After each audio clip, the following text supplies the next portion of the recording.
Nakita nyo na naman ang yellow luggage ko. Ibig sabihin yan, may pupuntahan na naman ako. Pero bago ko simulan ang kwentong ito, hayaan nyo muna na magpakilala ako. Ako nga pala si Mr.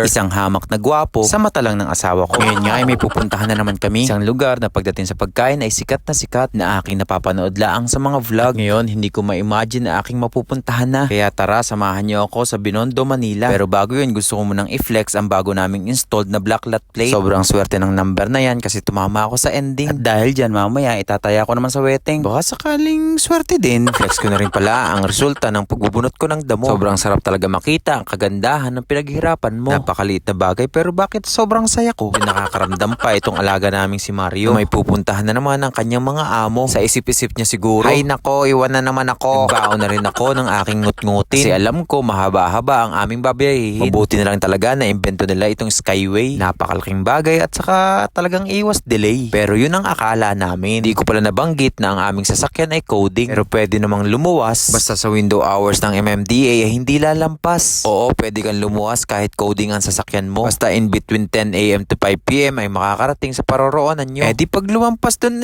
boss, lisensya mo. Ayun, di bayaran mo. Pero exception Makati area ha. 7 AM to 7 PM ay huli ka. Kaya wag nang susubukin pa. Teka, napadawin na pala ang aking kwento. At hindi ko na namalaya na nandito na kami sa Binondo. Nag-check-in na rin pala kami para hindi kami mahassle sa aming pamimili. Kagandahan dito sa aming hotel ay walking distance lang ang lahat ng pamilihan. Pati ang lugar ng lamunan. Sabi ko nga sa kanila, dito kami kumain sa McDo. Baka kasi iba ang lasa ng chicken dito sa Binondo. Pero maiba ako, talagang excited na ako na maggala-gala at matikman ng mga kung ano-ano na hindi ko naranasan sa buong buhay ko. Sa drama mo. I mean, base kasi sa lahat ng mga napanood ko na ang mga binebentang pagkain dito ay kakaiba na hindi mo lubos isipin na ang combination ay pwede pala. Pero bago kami maglibot, ay iaakit muna namin ang aming mga gamit sa taas. Abay tama naman, try mong iaakit sa baba. Napakapiloso po mo naman. Excited na rin kami makita ang aming room para na rin makapagpahinga bago mag-explore. Kami nga pala ay nasa 9th floor. Bukod nga pala ulit ang kwarto nila para mamaya kami ni Mrs. ay hindi nag-aalala. Hindi nag-aalalang